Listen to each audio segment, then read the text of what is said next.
For grade 9 chapter India size and location, the topic is India's neighbors. India occupies an important strategic position in South Asia. So it has 29 states and 7 union territories. The figure means the map is given on the next page, which is required by us. You can just have this. Just have a look. You can just check it your book only. So look at the neighboring countries, yeah, and states.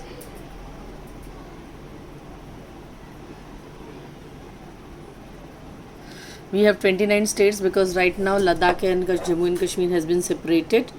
So these are few find outs which we'll be discussing later on.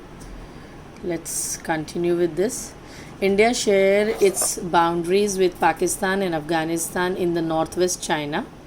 Pakistan and Afghanistan in the northwest. China with Tibet, Nepal, Bhutan in the north, and Myanmar and Bangladesh in the east. So if you look at the four boundaries, again Pakistan and Afghanistan in northwest, not only north, northwest. China means the occupied Tibet, Nepal, Bhutan in north, Myanmar and Bangladesh in the east. Our southern neighbors across the sea consist of two island countries, namely, can anybody has a guess what are the two island countries? Namely, we have, it says Sri Lanka and Maldives. Sri Lanka is separated from India by a narrow stretch of seas formed by the Palk Strait and the Gulf of Mannar, while Maldives Islands are situated to the south of Lakshadweep Islands. India has had a strong geographical and historical link with with her neighbors. The physical map of Asia in your atlas and the notebook, how India stands. Note how India stands apart from the rest is there.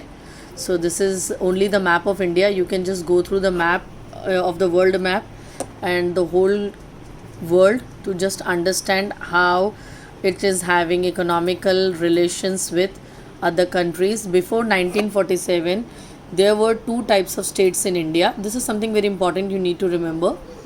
The provinces and the princely states. Provinces were ruled directly by the British officials who were appointed by the viceroys. Princely states were ruled by the local hereditary rulers who acknowledged the sovereignty in return for their local autonomy. These are the few parts we just go on. Yeah. So if we just want to recall it somehow, just let us recall all the things we have done it till now in a brief format. So we have studied about exact location over here. We have understood the latitude and longitudinal existence of India. Then we try to comprises with the size and our size in square kilometer and what it represent to the whole world. We have studied that. Then it's term for like India is the 7th largest country. We have understood what is the mainland boundaries and what is coastal boundaries. How much we have understood our borders. Yeah, we try to understood why we need a standard meridian, that Mirzapur for our country, because the extent we try to understood the latitude and longitudinal extent, which is almost 30 degrees, but if you look at the kilometers you will find the difference. Then we have tried to understand India in the world, how India is represented in the world and in the continent of Asia. Yeah, so India is having the strategical central location in Asia.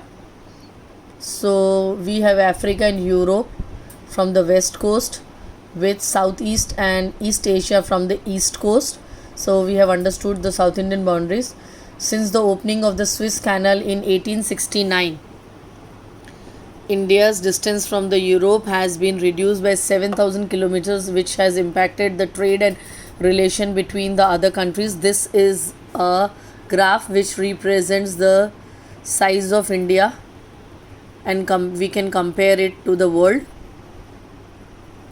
this is the figure which is helping us to make clear where is the standard meridian and how these kilometers are helping it out. Now we have understood neighboring of India's, its location, types of two types of states in India before independence.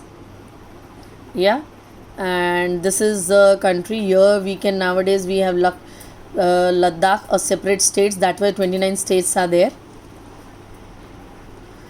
This is the presentation of India. If you can say, this is a political presentation of India. You can see Maldives, Lakshadweep over there. So here we end our chapter, India size and location.